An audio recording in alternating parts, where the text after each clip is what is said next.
नमस्कार, बहुत स्वागत है आपका। मैं हूं आपके साथ योगेश पांडे। शाम के 5 बज चुके हैं और वक्त हो चला है देश की सबसे सार्थक बहस ललकार का। ललकार तो इन दिनों विपक्षी दल सीट शेयरिंग को लेकर लगा रहे हैं। जी हां, इंडिया गठबंधन में सीटों के बंटवारे को लेकर पार्टी के बीच बातचीत का दौर जारी है। दिल्ली में रविवार को कांग्रेस और आरजेडी के बीच बिहार में सीट शेयरिंग को लेकर चर्चा हुई थी और उसके बाद सोमवार को आम आदमी पार्टी और कांग्रेस नेताओं के बीच दिल्ली में बैठक हुई और आज एक बार फिर से महाराष्ट्र के तीनों दलों के देश की राजधानी में डेरा डाले हुए हैं। मुद्दा एक बार फिर सीट बंटवारे को लेकर, मगर किसी भी दल के नखरे कम होने का नाम नहीं ले रहे हैं। बिहार से लेकर बंगाल तक सीटों के बंटवारे पर बवाल मचा हुआ है। शिवसेना ने अपने तेवर तेज कर लिए हैं और सीटों को लेकर अपनी डिमांड रख दी है। हालांकि एनसीपी ने अभी तक अपने पत्ते नहीं खोले। शरद पवार लगातार पार्टी नेताओं के साथ चर्चा कर रहे हैं। हालांकि ऐसी उम्मीद जताई जा रही है कि जिस शिवसेना को 2019 के फॉर्मूले पर सीटें चाहती है, वैसे ही एनसीपी उसी आधार पर अपनी डिमांड रख सकती है। बीजेपी को सत्ता से बेदखल करने का सपना संजोए विपक्षी दल अभी सीटों के बंटवारे का मसला तक नहीं सुलझा सके हैं। क्या आज की बैठक में इंडिया गठबंधन अपने फॉर्मूले पर कामयाब हो सकेगा? इन्हीं सवालों के जवाब जानेंगे अपने मेहमानों से। ललकार शुरू करें उससे पहले एक बार बीजेपी के रिएक्शन जरा सुन लेते हैं। इंडी गठबंधन या घमंडिया गठबंधन में वो तमाम ऐसे भ्रष्टाचारी लोग आपस में हैं। अभी आप दिल्ली की बात कर रहे थे कि आम आदमी पार्टी और कांग्रेस का गठबंधन लगभग तय हो गया है। ये वही आम आदमी पार्टी है जो पानी पी पी के कांग्रेस को गाली निकालती थी। यहां तक कि विधानसभा के अंदर राजीव गांधी का भारत रत्न वापसी हो, उसका प्रस्ताव पास किया था। सोनिया गांधी के बारे में क्या क्या शब्द नहीं बोले, इन्हीं केजरीवाल साहब ने, सबको पता है। आज पूरा देश और दिल्ली भी देख रहा है कि किस प्रकार भ्रष्टाचारी लोग इकट्ठे हो गए हैं और एक सूत्रीय एजेंडा है कि मोदी जी को हराओ। लेकिन मोदी जी की जो लोकप्रियता है पूरे न सिर्फ विश्व देश के अंदर बल्कि विश्व के अंदर चरम पर है। लोग उनको चाहते हैं कि जिस प्रकार से भारत के अंदर, चाहे वो आर्थिक दृष्टि से हो, चाहे वो सुरक्षा की दृष्टि से इंटरनल सिक्योरिटी हो, चाहे हमारी सीमाएं हो, तमाम ऐसे विषय हैं जिस पर 10 में से 10 नंबर दिए जाएंगे नरेंद्र मोदी जी की सरकार को। ये हिंदुस्तान की जनता ने मन बना लिया है। तो आप गठबंधन कर लीजिए, जो मर्जी कर लीजिए, 2024 के अंदर आएंगे तो मोदी जी ही।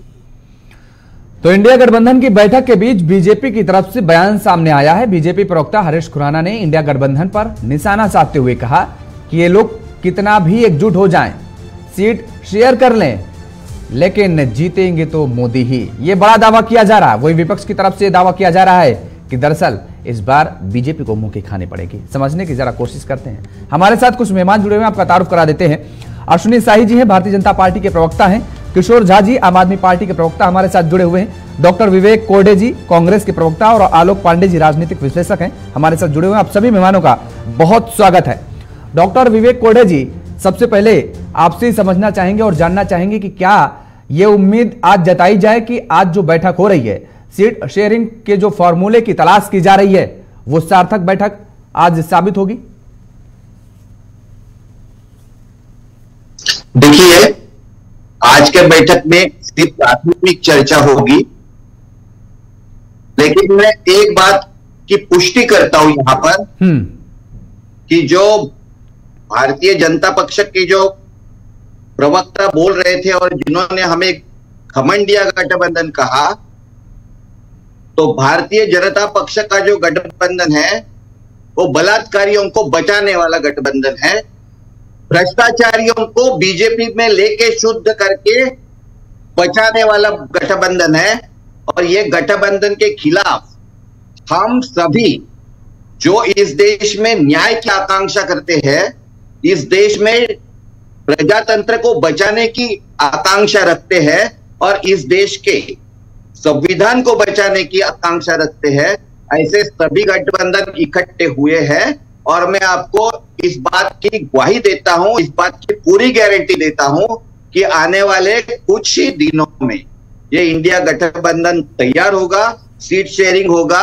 और ये जो हमें घमंडिया बताते हैं उनका घमंड हम पूरा उतारेंगे और ये आने वाले लोकसभा के चुनाव में हम जीतेंगे। कोडे साहब, लेकिन ये लोकतंत्र को बचाने की दुहाई, संविधान को बचाने की दुहाई, ये तब तो पूरी हो पाएगी जब आप लोगों के बीच जो तल्खी देखने को मिल रही है, जब वो खत्म हो पाएगी ना। अरे देखिए, हम अलग अलग विचार के लोग, ये जो तानाशाही सरकार है, ये सरकार को हराने के लिए, ये फैसिस्ट सरकार को हराने के लिए इकट्ठे आए हैं।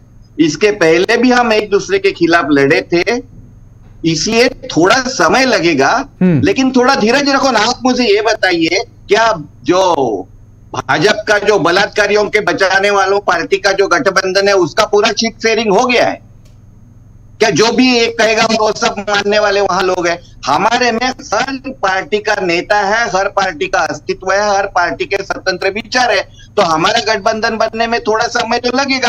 आप पूछे ना उनको, उनका हो गया, हम पूछेंगे देने वाले महाराष्ट्र में वो शाही जी से हम पूछेंगे, शाही जी से हम पूछेंगे जो गुट है उनके साथ और एनसीपी का जो गुट है, उनको कितने सीट देने वाले हैं बताओ? उनमें नहीं चल रही है क्या? थाना का सीट हमें चाहिए, इधर का सीट हमें चाहिए। अब हमें क्यों पूछते हैं ये बात? नहीं, आपसे पूछ रहे हैं क्योंकि चर्चा की शुरुआत मैंने आपसे की है। शाही जी तक पहुंचने दीजिए, मैं शाही जी से पूछूंगा और जानूंगा। धीरज रखो, आप इतने आप थोड़ा धीरज रखो, हमें थोड़ा समय लगेगा, लेकिन एक सशक्त गठबंधन हम खड़ा करेंगे। अभी आप बीजेपी वालों को पूछो ना, उनका सीट शेयरिंग हो गया क्या? कोडे साहब पहुंचने दीजिए, कोडे साहब पहुंचने दीजिए, मुझे पहुंचने दीजिए शाही जी के पास। मैं जरूर पूछूंगा, मैं खुद, मेरे जहन में सवाल है शाही जी के लिए, और मुझे लगता है कि ये जो सवाल आप कर रहे हैं वही सवाल मैं शाही जी से पूछूंगा। बहरहाल उससे पहले जरा आम आदमी पार्टी के प्रवक्ता भी हमारे साथ किशोर झा जी जुड़े हुए हैं, इनसे भी समझ लेते हैं। किशोर झा जी, आपकी भी और कांग्रेस के बीच में बैठक हुई है, बैठक में क्या कुछ है, अगर आप दर्शकों को कुछ जानकारी दे पाए या मुझे कुछ जानकारी दे पाए। इसके साथ पंजाब और दिल्ली में जो तल्खी देखने को मिल रही है, पश्चिम बंगाल में भी जो तल्खी देखने को मिल रही है, मिट पाएगी क्या? देखिए, समय देश वो बहुत गंभीर है और अपने अपने हित, पार्टी हित और वो सब देखने से ज्यादा महत्वपूर्ण ये है कि एकजुट होके जो है जनता के सामने एक जो है गठबंधन पेश किया जाए, जिसपे कि जनता अपना भरोसा करके, और जो ये सरकार है केंद्र में, जिस प्रकार की तानाशाही सरकार चल रही है, इसको जो है जनता जो है विदा करे और जो पूर्ण तरीके से एक लोकतांत्रिक गठबंधन जो है केंद्र में आए। और जो स्थितियां इन्होंने पिछले 10 वर्षों में देश की बिगाड़ी है, चाहे वो आर्थिक स्तर पे हो, चाहे बेरोजगारी और गरीबी का मुद्दा हो, बहुत सारे मुद्दे हैं, चाहे किसानों के मुद्दे हैं, चाहे युवाओं के मुद्दे हों, महिलाओं के मुद्दे हैं, आदिवासियों के ऊपर जो जिस प्रकार से छत्तीसगढ़ में हसदेव के जंगलों में किया जा रहा है, चाहे वो सरकारी। झा साहब, आप तो ऐसी दुआ कर रहे हैं, मनोकामना जैसे मांगी जाती है कि ईश्वर के सामने कि भगवान सद्बुद्धि दे, भगवान सामने वाले को अगर कोई उसको दुख है तो उस दुख को दूर करे। अरे भाई, ये तो आपको करना है, ये आप आपस में आप लोगों को करना है ना। आप कहते हैं कि हम ऐसी कामना करते हैं कि ऐसी चीज सामने उभर करके आए और बीजेपी को उसके बाद हम पटकनी दे या उनसे मुकाबला कर सकें। वही तो मैं पूछ रहा हूँ कि आपके नेताओं के बीच जो बैठक हुई उसमें क्या डिसीजन हुआ? मुझे तो नहीं लगता है कि अगर किसी भी स्तर पे, अगर निचले स्तरों पे कहीं छोटी मोटी दिक्कतें भी है, तो जो गठबंधन की जो फॉर्म करने की और सीट शेयरिंग की जो मीटिंग्स है, इसके दौरान चीजों को अंतिम निष्कर्ष पर पहुंचाया जाएगा और सभी स्थानों पर, सभी राज्यों में इंडिया गठबंधन एकजुटता के साथ और पूरी मजबूती के साथ जो है बीजेपी से लड़ेगा, इन फासिस्ट ताकतों से लड़ेगा, और देश के अंदर जो है जिस प्रकार की सांप्रदायिकता कैसे लड़ेगा? आपके नेता सुखपाल सिंह खैरा अभी 96 दिन पहले गिरफ्तार हुए, 5 दिन पहले उनकी रिहाई हुई, और कांग्रेस की जो सरकार, माफ कीजिएगा, आपकी जो सरकार है वहां पर कांग्रेस के नेता जो सुखपाल खैरा हैं, वो किसान मंच के राष्ट्रीय अध्यक्ष भी हैं, उनकी गिरफ्तारी लगातार हो रही है। 6 दिन पहले अभी रिहाई हुई और फिर आपने गिरफ्तार करवा दिया। ये क्या पंजाब के कांग्रेस के नेताओं में तल्खी देखने को, नाराजगी देखने को नहीं मिल रही क्या? वो नहीं समझ रहे हैं क्या कि आप उनके खिलाफ क्या कर रहे हैं, उनके साथ क्या बर्ताव कर रहे हैं? 2019 में आपने 1 सीट जीती थी भगवत मान ने, और उसको लेकर के आप क्या 1-2 सीट पर आप मानने वाले हैं क्या? पंजाब में तो आप अब ये दिखा रहे हैं ना कि हमारी वहां पर सरकार है, हम विधानसभा में कितनी सीटें जीत करके आए। देखिए, हर राज्य की, हर प्रदेश की स्थितियां अलग है, स्थितियां भिन्न है, और हर जगह पे सीट शेयरिंग का जो फॉर्मूला होगा वो अलग होगा, वहां की परिस्थितियों के अनुकूल होगा, और स्थानीय जो संगठन है पार्टी का उसके फीडबैक के आधार पे ही होगा। और अगर कहीं किसी सीट को लेके छोटे मोटे मतभेद हैं, कहीं पे सीट स्वैपिंग की जरूरत है, कहीं पे चीजों में कुछ फेरबदल करने की आवश्यकता है, तो वो जो पर्टिकुलर स्टेट वाइज जो मीटिंग्स हो रही हैं, उन मीटिंग्स के दौरान जो है इन चीजों को अंतिम निष्कर्ष पर पहुंचाया जाएगा। और मैं आपको यकीन दिलाता हूं, उचित समय आने पे आप लोगों के माध्यम से ही जनता तक ठीक गठबंधन का खाका पेश किया जाएगा। ठीक है जी।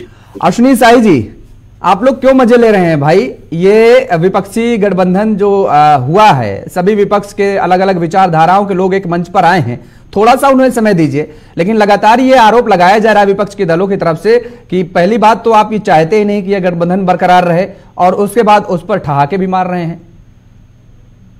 योगेश जी, देखिए, भारतीय जनता पार्टी को कोई मतलब नहीं है कि विपक्ष में गठबंधन हो न हो, हम लोग अपनी तैयारी कर रहे हैं।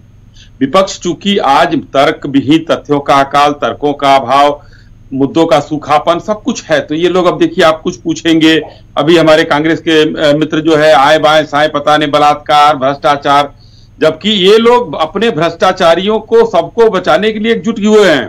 ये लोग कहते हैं कि हम ईडी सीबीआई के डर से एक होना है, ये हमारा बयान नहीं है, ये इन्हीं लोगों के नेताओं का बयान है। जूतम पैजार इनके में हो रही है, उधर संजय राउत जी, संजय निरुपम जी कुछ कह रहे हैं, प्रकाश बेचारे पूर्व मुख्यमंत्री का कोई तवज्जो नहीं है वहां। अरविंद केजरीवाल जी किस तरीके से वहां पंजाब में क्या कर रहे हैं, ममता बनर्जी जी वहां क्या कह रही हैं, अधीर रंजन चौधरी जी किस तरीके से ममता जी को गाली दे रहे हैं, कह रहे हैं राष्ट्रपति शासन लगना चाहिए, वहां संविधान की रक्षा ये लोग करने जाते हैं और वहां पर हत्या करती है इनके इंडी अलायंस के लोग, ये क्या कहेंगे? तो ये भारतीय जनता पार्टी को उससे कोई मतलब नहीं है। हाँ, दिख रहा है, वो हम लोग कह रहे हैं कि जूतम पैजार की नौबत है, और कांग्रेस जैसी पुरानी पार्टी, दुख होता है, 139 साल 36 साल की पार्टी हो गई है, और आज झारखंड हो, बिहार हो, बंगाल हो, तमिलनाडु हो, हर जगह पिछड़ा कहार की तरह पीछे पिछलग्गू बनी हुई है, कहीं कोई अस्तित्व ही नहीं बचा है। अब बताइए, झारखंड में कह रहे हैं लोग कि 1-2 सीट लेकर लड़ लीजिए, 2 सीट ममता बनर्जी जी कह रही है कि आपने 9 लड़ा, जीते 1, तो 2 जीते थे, आप 6% वोट के हकदार हैं, आप 2 से ऊपर नहीं मिलेगा।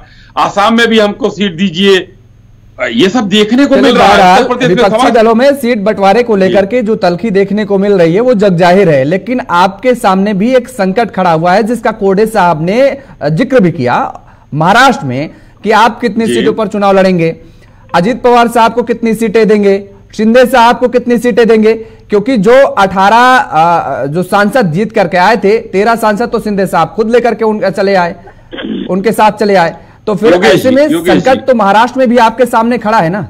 नहीं, संकट तो जब तक आप देखिए तब तक है, लेकिन एक बयान हमारा बता दीजिए, या तो शिंदे साहब के यहां से, चाहे अजीत पवार साहब के यहां से, किसी के यहां से कोई आया कि हम भारतीय जनता पार्टी को 4 सीट देंगे, या हम भारतीय जनता पार्टी से 18 सीट लेंगे, हम 23 पर ही लड़ेंगे। संजय राउत जी कह रहे हैं ना, संजय निरुपम जी क्या कह रहे हैं कि हम इतना है, इतने लड़ेंगे।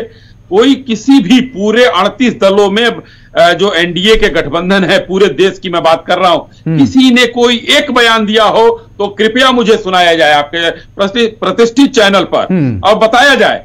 यहां पर हम बड़े भाई के भूमिका में हैं, हम सभी अपने छोटे भाइयों को समझा बुझाकर किसी तरीके से, कहीं हो सकता है कि उनको ज्यादा देना पड़े, कहीं कम देना पड़े, वो सब हमारा मुद्दा नहीं है। सभी लोगों ने एक स्वर से माननीय नरेंद्र मोदी जी को माला पहनाकर अपना नेता चुना है, और वो लोग उनकी बातों पर, जो एनडीए का होगा हम लोगों का कार्यक्रम, हम चलेंगे, क्योंकि उसके पीछे कारण है। देखिए, हम 303 सीट इस बार रहे, इसके पहले भी हम जो है पूर्ण बहुमत में रहे, लेकिन हमने अपने एनडीए के साथियों को साथ में लेकर चलने का काम किया, मंत्रिमंडल में स्थान देने का काम किया। हमको बहुमत के साथ उसकी जरूरत नहीं थी, लेकिन ये लोग जो है, आज ये लोग इतना विचलित हैं इतना विचलित है, और खास करके महाराष्ट्र में तो विचलन की बहुत बुरी स्थिति है महाराष्ट्र में, तो पूरे देश में आप देख लीजिए। आज बैठक हो रही है, महाराष्ट्र के नेता पहुंचे हुए हैं दिल्ली, बैठक में क्या कुछ निकल करके आता है वो भी हम दर्शकों तक पहुंचाएंगे और जरूर बताएंगे।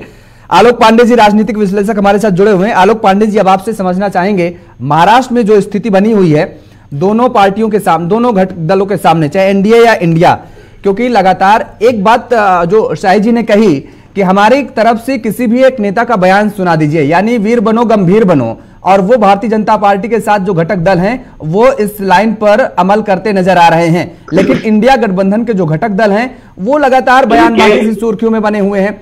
और यहां पर एक चीज और समझने की जरूरत है, मुझे लगता है एनडीए के पक्ष में, जो शाही जी ने जिसका थोड़ा सा जिक्र किया कि सभी को नरेंद्र मोदी के चेहरे पर चुनाव लड़ना है, ये सभी को पता है, कहीं भी हो एनडीए वाले दलों को। अब महाराष्ट्र में मुख्यमंत्री जरूर शिंदे साहब हैं, लेकिन उनको पता है कि चेहरा अगर कोई है तो नरेंद्र मोदी है, बड़े भाई अगर कोई है तो बीजेपी ही है, उसी के दम पे हमें चुनाव आने वाले समय में लड़ना है। योगेश भाई, बस एनडीए और इंडिया गठबंधन में एक बेसिक अंतर है। जो एनडीए है, एनडीए में बीजेपी से सबको कुछ न कुछ चाहिए, बीजेपी देने की स्थिति में, सत्ता में भी है, मोदी जी जैसा चेहरा है उनके पास, तो सब लोगों को प्राप्त करना है तो सब झुके हुए हैं। इंडिया गठबंधन में सबको देना है सहयोग, प्राप्त कुछ नहीं करना। सबको लगता है कि अगर हम नहीं जुड़ेंगे तो इंडिया गठबंधन कमजोर हो जाए, तो इसलिए लेना और देने का जो अंतर है, इंडिया गठबंधन में देना है तो देना कोई नहीं चाहता ना। आम आदमी पार्टी को सहयोग देना है, ममता बनर्जी को सहयोग देना है, जेडीयू को सहयोग देना है, आरजेडी को सहयोग देना है। यहां ऐसे तो राहुल गांधी की कोई छवि नहीं ना कि राहुल गांधी को कांग्रेस पार्टी से सब मिल जाएगा और ये पार्टियां उससे सशक्त हो जाएंगी, तो इससे सिर्फ बल ज्यादा है, क्योंकि वहां कमिटमेंट भी देना है, अपने वोट भी शेयर करना है। यहां इसलिए आलोक पांडे जी आज कह रहे हैं राहुल गांधी की कोई छवि नहीं। राहुल गांधी ने भारत जोड़ो यात्रा निकाली और उसके बाद जो है हिमाचल प्रदेश कर्नाटक जीत लिया गया, और अब ये कहा जा रहा है कि भारत जोड़ो न्याय यात्रा निकाली जाएगी, इसमें जो है लोकसभा चुनाव जीत लिया जाएगा। योगेश, मैं तो पढ़ के लिस्ट तर्कों की कसौटी पे बात कर रहे हैं। राहुल गांधी कितने बार हिमाचल प्रदेश गए थे? हिमाचल प्रदेश में कई बार यात्रा की थी। क्या हनुमान जी बन के उड़ के गए थे हिमाचल प्रदेश में? आप भी मीडिया में है, हम भी मीडिया को एनालाइज करते हैं। बताइए राहुल गांधी की कितनी मीटिंग है, कौन सी भारत जोड़ो यात्रा किस रास्ते से पहुंच गई है? उड़ के गई थी क्या वहां हिमाचल में? और रही बात कर्नाटका की, कर्नाटका में जो उन्होंने मुस्लिम तुष्टीकरण का खेल खेला, उससे 5-6% वोट जेडीएस का कटा और वो मिला, उससे लाभ मिला। भारत जोड़ो यात्रा की परीक्षा तो अब बाकी है, अभी न्याय यात्रा करें उसमें मिलेगी। मैं परिप्रेक्ष्य कर रहा हूं नरेंद्र मोदी जी के परिप्रेक्ष्य। एक तरफ नरेंद्र मोदी के नेतृत्व में एनडीए गठबंधन है और एक तरफ अप्रत्यक्ष रूप से ही कांग्रेस या राहुल गांधी के नेतृत्व में अगर इंडिया गठबंधन है तो तुलनात्मक रूप से राहुल गांधी उतना देने की स्थिति में नहीं है। राहुल गांधी तो सबसे चाह रहे कि आप सहयोग करो, बीजेपी को हटाया जाए, तो इसलिए यहां पर कमिटमेंट आपको देना पड़ेगा, आपको वोट बैंक अपना शेयर करना पड़ेगा और वहां वोट बैंक आपको प्राप्त होगा। एनडीए में जितने छोटे दल होते हैं, मोदी जी की हवा में हम भी निकल जाएंगे चुनाव। तो क्या आपने, क्योंकि एक बड़ी महत्वपूर्ण बात कही है कि कर्नाटक का जिक्र किया, तो मुस्लिम वोट बैंक का भी आपने जिक्र किया। अब कर्नाटक से अगर हम तेलंगाना भी पहुंचते हैं तो वहां पर इस बात को देखने को मिला, इन 5 राज्यों में जो चुनाव हुए हैं, 5 राज्यों को उठा करके देख सकते हैं, तो जो क्षत्रप हैं, जो क्षेत्रीय दल हैं, उनको क्या इस बात का संदेह है कि ये मुस्लिम वोट बैंक है वो अब एकजुट होता नजर आ रहा है, कांग्रेस की तरफ जाता हुआ नजर आ रहा है, शिफ्ट होता हुआ नजर आ रहा है, जो छिटका हुआ था। तो क्या अब इन क्षत्रपों को ये नारा, थोड़ी सी डर लग रहा है कि कांग्रेस से जुड़ करके चले? क्योंकि ये जो अभी गठबंधन का जिक्र किया जा रहा है, सीट शेयरिंग का जिक्र किया जा रहा है, अब एक तरफ अखिलेश यादव कह रहे हैं कि अगर भाई ठीक है, राहुल गांधी की यात्रा के पहले अगर सीट शेयरिंग पर फैसला आ गया तब तो हम यात्रा में शामिल होंगे, अदरवाइज शामिल नहीं होंगे। हर तरीके से बयान आ रहे हैं, तो क्या ये डर भी सता रहा है क्षेत्रपों को क्या कांग्रेस से साथ रहने का? देखिए योगेश जी, कांग्रेस पार्टी का वोट ही क्षेत्रीय दलों ने प्राप्त किया है, और अगर क्षेत्रीय दल कमजोर होंगे तो कांग्रेस मजबूत होगी, और कांग्रेस मजबूत होगी तो अपने आप क्षेत्रीय दल कमजोर होंगे। यही इनकी सबसे बड़ी समस्या है। कांग्रेस के नेताओं को आप ध्यान देखिए, कहते हैं बहुत दिन हो गए मुसलमान भाइयों, अब अपने पुराने घर लौट के। ये लोग सब नए हैं, ओरिजिनल मालिक तो हम आपके हैं। हमने आपके साथ मुस्लिम तुष्टीकरण किया, हमने आपका ट्रिपल तलाक हलाला नहीं खत्म किया, हमने कॉमन सिविल कोड में हिंदुओं को तो बांध दिया, लेकिन जवाहरलाल नेहरू ने कहा कि मुसलमानों के लिए कॉमन सिविल कोड नहीं आएगा। भाई आर्टिकल 44 में तो सारे भारत के लोगों के लिए कॉमन सिविल कोड आना था, लेकिन केवल हिंदू लॉ तो आया, हिंदुओं के लिए तो बांध दिया गया। तो कांग्रेस ने तो पिछले 75 सालों में मुस्लिम तुष्टीकरण नहीं किया। इसका जब क्षेत्रीय दल आया तो इनका अल्ट्रा कर दिया उन्होंने, और एडवांस कर दिया। कांग्रेस थोड़ा सा छुप के करती थी, आपको साहबानो नहीं आता जब राजीव गांधी ने सुप्रीम कोर्ट के सर्वोच्च न्यायालय के निर्णय बदल दिया था। बिल्कुल, जीती हुई महिला को हरा दिया गया था। 30 सेकंड में आप ले लेता हूँ एक बात और, जीती हुई महिला को हरा दिया गया, ठीक बात आप कह रहे हैं, पूरा कानून का कानून हरा दिया। जिससे कि ये ना कहे कि पुराना हमने एग्जांपल दे दिया। अभी कर्नाटका में 30-40 साल पुराने जो राम मंदिर केस थे, जिसमें किसी मुस्लिम भाई की दुकान जला दी गई थी, उसमें 300 हिंदुओं को दोबारा 30-40 साल जो केस सेटल हो गया था, उसको कांग्रेस ने दोबारा खोल दिया है, इसीलिए दिखाने के लिए। देखिए, हम मुस्लिम तुष्टीकरण के चरम बिंदु तक पहुंचे, अभी बिल्कुल 1 हफ्ते 10 दिन के अंदर की बात है। तो कांग्रेस से खुल के कह रही है कि हम मुस्लिम तुष्टीकरण करेंगे और सारे मुसलमानों को वोट हमें चाहिए। रियल लड़ाई उनकी मुस्लिम मत की है इंडिया गठबंधन में, इसीलिए वो एक नहीं हो पा। बिल्कुल, विवेक कोरडे जी, एक बड़ी असमंजस की स्थिति बनती नजर आ रही है महाराष्ट्र में, और चुनाव आयोग के सामने बड़ी मुसीबत है कि इतनी जल्दी कैसे परिसी मन करा ले। भाई उसके सामने तो संकट खड़ा हो गया, क्योंकि महाराष्ट्र में है 48 सीटें, 23 की मांग कर रही है शिवसेना, 26 की मांग कर रहे हैं, कह रहे हैं 26 पे हम लड़ेंगे, 49 तो ऐसे हो गई, बाकी एनसीपी क्या लड़ेगी। तो इस बड़ी मुसीबत आप लोगों ने खड़ा कर दिया है चुनाव आयोग के सामने। देखिए, हम तो अलग अलग पक्ष है, हाँ। और जैसे भाजपा के प्रवक्ता ने कहा, किसी एक का बयान दो कि उतने सीट हम लड़ेंगे, उतने सीट वो लड़ेंगे, ऐसा बयान भाजपा में नहीं होगा, क्योंकि हमारा पक्ष अलग अलग है, और हम ये चीज पे भरोसा नहीं रखते कि एक ही नेता और वही देश का भाग्य विधाता। हम पार्लियामेंट्री डेमोक्रेसी में रहते हैं, हम प्रेसिडेंशियल इलेक्शन करना नहीं चाहते, इसलिए हर पार्टी के अलग अलग विचार है, और कोई भी पार्टी का नेता या प्रवक्ता ये नहीं कहेगा कि हाँ मेरा पार्टी कमजोर है तो मेरे को कम सीट दे। ये सीट शेयरिंग है, ये गिव एंड टेक है, उसमें ये सब बातें चलेगी। अभी इलेक्शन कमीशन के सामने हमने कोई मुसीबत नहीं खड़ी की। आप ये देखना, मैंने शुरू में ही कहा है कि हमारा जो सीट शेयरिंग है वो बिल्कुल बराबर हो जाएगा, और ये जिन्होंने संयोजक तो आज तक नियुक्त नहीं हो पाया, आपका कॉमन मिनिमम प्रोग्राम तो हो नहीं पाया। आपके बीजेपी के प्रवक्ता ने कहा कि हमारा गठबंधन तर्कविहीन गठबंधन। अरे हमने तो तर्क दिया है कि हमें इस देश का प्रजातंत्र बचाना है, इस देश का संविधान बचाना है, और हम अभी तो आप ही लोग कर रहे हैं संविधान की। अलग अलग प्रांतों से संविधान बचाने के लिए, इस देश का प्रजातंत्र बचाने के लिए इकट्ठे हुए हैं, ये हमारा तर्क है। हम इस देश का फेडरलिज्म रखना चाहते हैं, हम फेडरल स्टेट है, हमें कोई पावर सेंटर के पास इकट्ठा करना हम नहीं देंगे, क्योंकि जैसा ही हम फेडरल स्टेट की कल्पना को छोड़ देंगे वैसे ही हम प्रेसिडेंशियल। अच्छा ठीक है विवेक कोरडे जी, अब ठीक है, आपने कहा प्रजातंत्र को आप बचाना चाह रहे हैं, हम तर्कसंगत विचार लेके, ठीक है, हम तर्कसंगत बात ही करेंगे और उदाहरण के साथ करेंगे।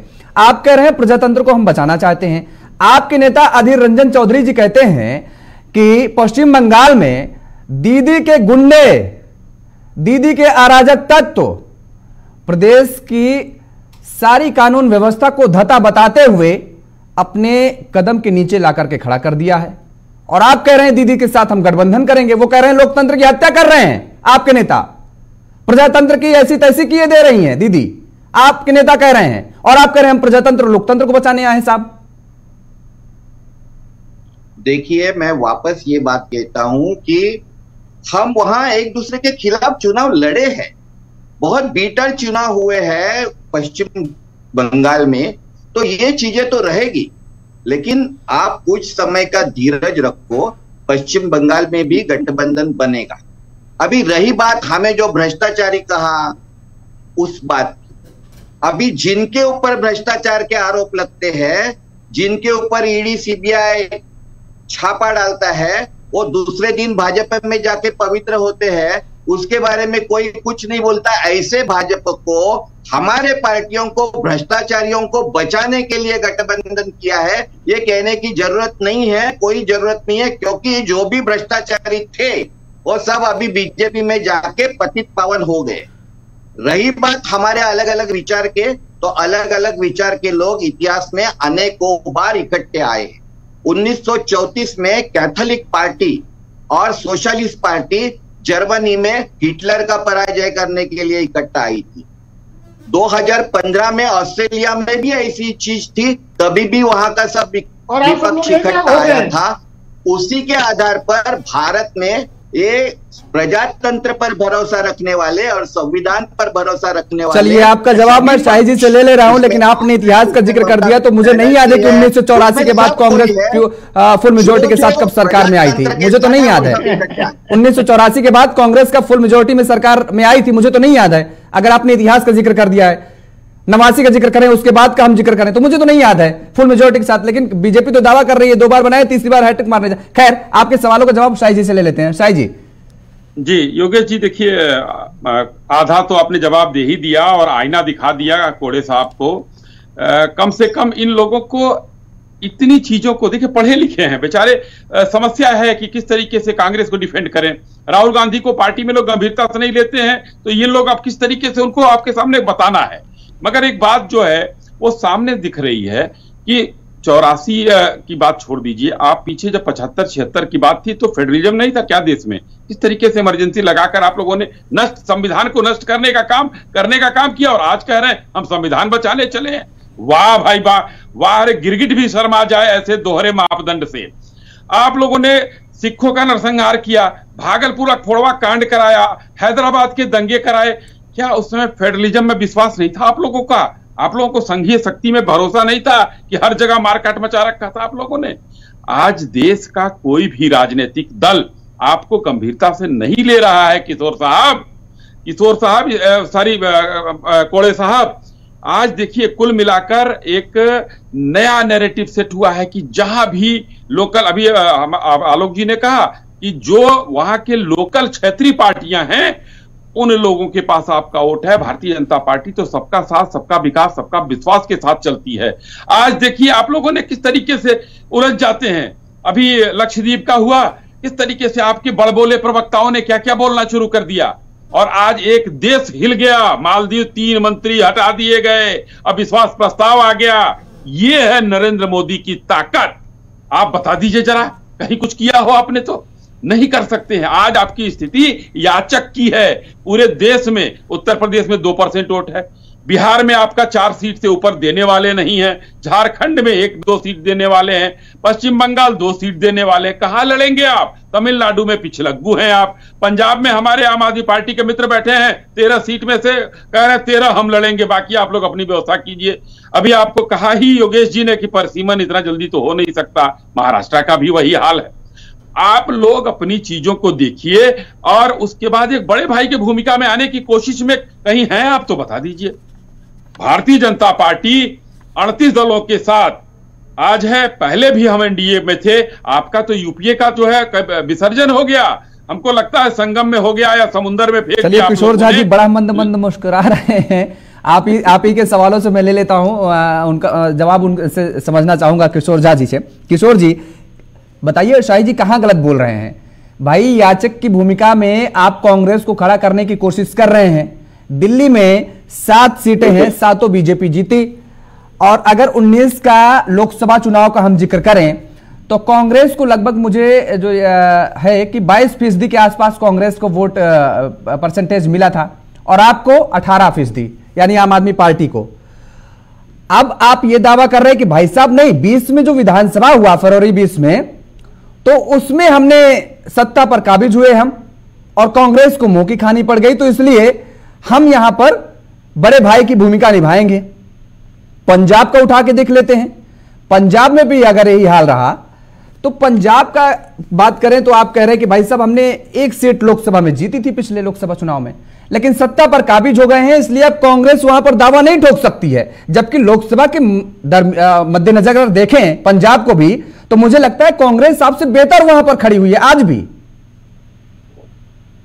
योगेश भाई देखिए, आम आदमी पार्टी और कांग्रेस के बीच में पंजाब और दिल्ली और अन्य राज्यों में सीट शेयरिंग के फार्मूले के ऊपर डिस्कशन चल रही है और समय आने पे छोटी सी बात और जोड़ देता हूं झा जी, तो मुझे लगता है आप और क्लियरिफाई कर पाएंगे। मुझे तो जो जानकारी यह भी है कि हरियाणा और गुजरात में भी आप सीट मांग रहे हैं कांग्रेस से।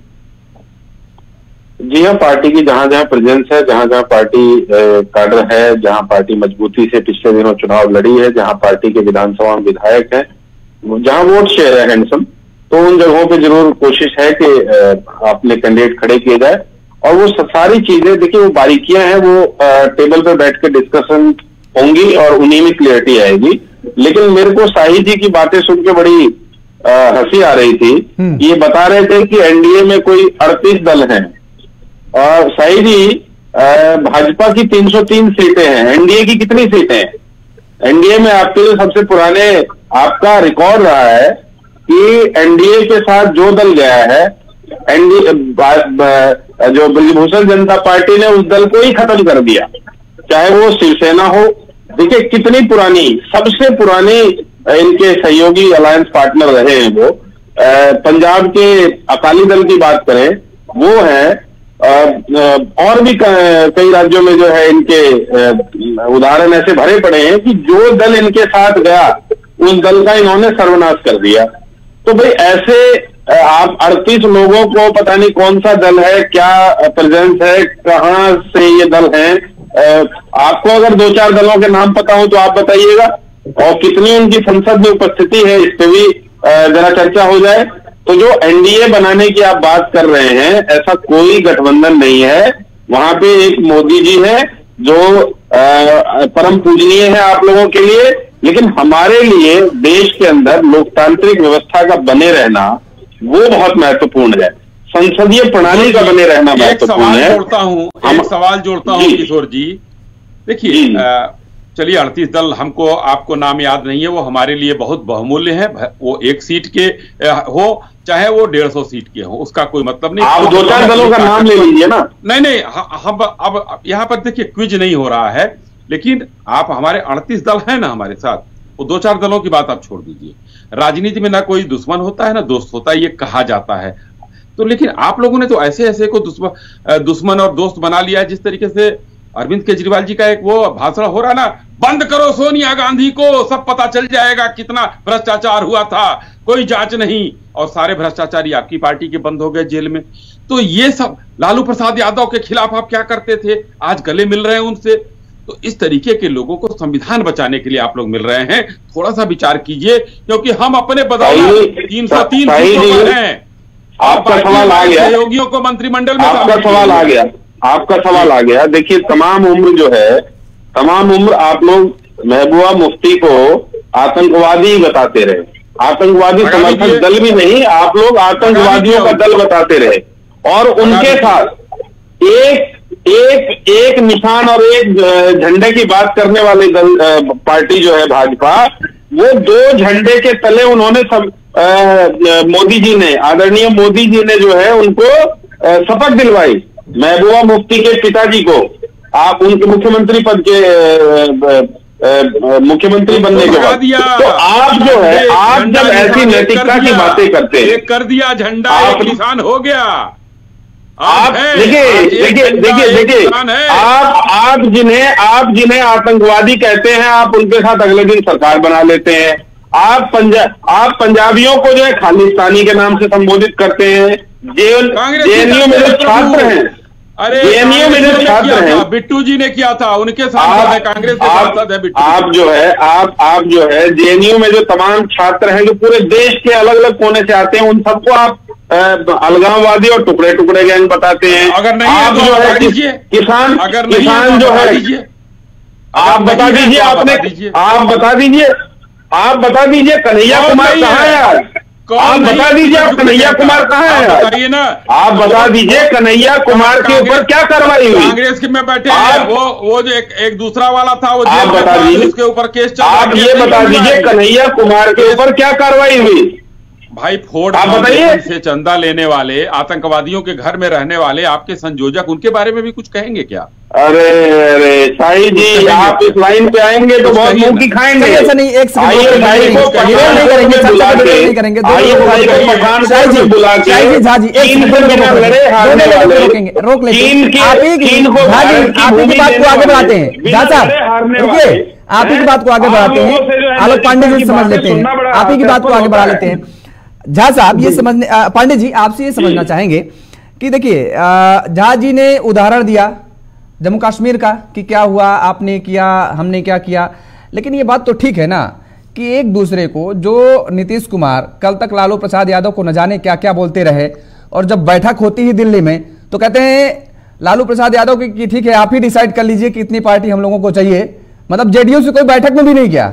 देखिए दूसरी तरफ बीजेपी पर भी जो आरोप लगा रहे हैं झा साहब जो लगा रहे हैं वो भी ठग जाज बनते हैं। उत्तर प्रदेश में ही देख लीजिए, मुख्यमंत्री योगी आदित्यनाथ जी को क्या क्या नहीं कहा गया, और आज मंत्री पद की लालसा के लिए लाइन में खड़े हुए हैं। कभी शाह साहब से मुलाकात हो रही है, कभी नड्डा साहब से मुलाकात हो रही है, कभी कुछ हो रही है, बताया जा रहा है कि हमारा इतना वोट बैंक। योगेश जी एक सेकंड के लिए रोक रहा हूं आपको, वो लाइन में लगे हुए हैं, आपका वही लाइन सही है। लाइन में तो आना ही नहीं चाहिए ना, लाइन में लगे उनको मिलेगा ठीक है। देखिए कोई शर्त हम मान रहे हैं, उनकी शर्तों को मानने मजबूरी थी, मजबूरी है। अरे शाही जी उसकी भी मजबूरी बता रहे हैं, शाही जी उसकी भी मजबूरी बता रहे हैं। जो विधानसभा चुनाव का उपचुनाव हुआ ना, अगर वो हार ना होती तो आज वो कैबिनेट मंत्री का दर्जा पाए हुए घूम रहे होते। वो भी सोच रहे होंगे कि हम किस पोजीशन में। और एक बात और बता दें, आप हारे नहीं है, वहां का कैंडिडेट हारा है दल बदलू की वजह से। पहले आपके साथ, फिर सपा के साथ, फिर आपके साथ, वहां की जनता ने उसको तिरस्कृत किया, आपको तिरस्कृत नहीं किया है, वहां के कैंडिडेट को तिरस्कृत किया है। पांडे जी देखिए, भारतीय जनता पार्टी की सर्वश्रेष्ठ धूल थी महबूबा मुफ्ती के साथ सरकार बनाना। कई बार मैंने इनके नेताओं के बयान सुने हैं और उन्होंने कहा ऑफिशियली कि वो हमारी एक प्रयोग था, गलती थी, और उस गलती को हमने कंपनसेट किया 370 वहां हटा करके। तो इसलिए मैं भारतीय जनता पार्टी के लिए मानता हूं कि थोड़ा बहुत फेस छुपा सकते हैं, लेकिन आप ये कह दें कि वो गलती नहीं थी, हमने 370 हटाने के लिए लगा दिया था महबूबा मुफ्ती को, तो भाई मेरे जैसे विश्लेषक के गले बात नहीं उतरती है। It was a blender mistake on behalf of Bharatiya Janata party. अब रह बात करते हैं उत्तर प्रदेश में। उत्तर प्रदेश में देखिए भारतीय जनता पार्टी कहती है चलो ठीक है, कुछ एक भगवान शिव की बारात जाती है, कुछ ऐसे लोग भी आ जाते हैं, चलो ठीक है, ये मान सकते हैं। लेकिन जब अरविंद केजरीवाल आते हैं तो राजनीति भारतीय जनता पार्टी ने कभी नहीं कहा कि वो बहुत बड़े चरित्र। अरविंद केजरीवाल तो वो फाइल लेके आते था। मैं अरविंद केजरीवाल के लिए ऑनलाइन पैसे भी इकट्ठा करता था। मेरी कजन जर्मनी में, मैंने बहुत पैसे इकट्ठे किए इनके लिए, जर्मनी से भी इकट्ठा करवाया। तो इनकी पार्टी को मैं अच्छी तरह जानता हूं, उनकी लाइनों को। ये लोग तो पुल इंडिया लेके पता नहीं कहां से आते थे और कहते थे कि मेरे आते ही ये हो जाएगा। इतनी कॉन्फिडेंस से जो ये झूठ बोलते हैं साहब, मतलब दुनिया में आम आदमी पार्टी से अच्छा झूठ बोलने वाला जब सत्ता में नहीं थे तो मेरे कोई नहीं मिलेगा। आप इनका बैन उठा के देख लीजिए। पिछले आम आदमी पार्टी जब कहती है कि क्यों पार्टी नहीं, पांडे जी ठीक कह रहे हैं, उदाहरण देने में समय लग जाएगा किशोर झा जी। चलिए ठीक है, आरोप प्रत्यारोप लगी रहे, आप भी लगा रहे हैं लगातार, जनता भी समझ रही है और जनता भी उसी हिसाब से माकूल जवाब भी दे रही है। सभी राजनीतिक दल अपने अपने मेहनत कर रही हैं और उसके किसको कितनी मेहनत का लाभ मिल रहा है ये सब जनता के हाथ में है, और मिलेगा कितना ये भी जनता के हाथ में है। फिलहाल आप सभी मेहमानों का हमारे साथ जुड़ने के लिए बहुत शुक्रिया, बहुत धन्यवाद। क्योंकि समय का अभाव, इसलिए चर्चा को हमें यहीं पे विराम देना पड़ रहा है। और आज जो बैठक हो रही है, अब देखने वाली बात ये होगी कि बैठक के बाद इस इंडिया गठबंधन में जो सीट बंटवारे को लेकर के पेच फंसा हुआ है वो कितना आज सॉल्व हो पाता है। मेरे साथ फिलहाल इतना ही। खबरों के लिए आप देखते रहिए JK 24/7 न्यूज। नमस्कार।